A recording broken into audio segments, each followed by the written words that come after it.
Hey guys, so behind me you can see we've got probably about 200 to 300 vegetable plants growing, plus a bunch of corn that's growing.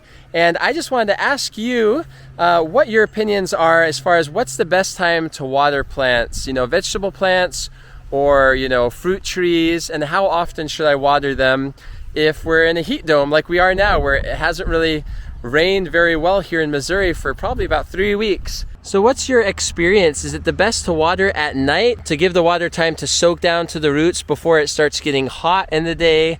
Or do you think it's better to water the plants in the morning so that way the water won't stay on the leaves or on the plants for too long before it gets kind of evaporated off? Is it good to allow vegetable plants to get distressed?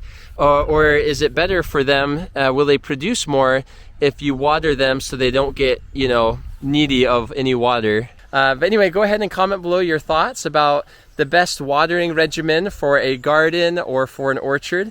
Thank you for watching and have a good day.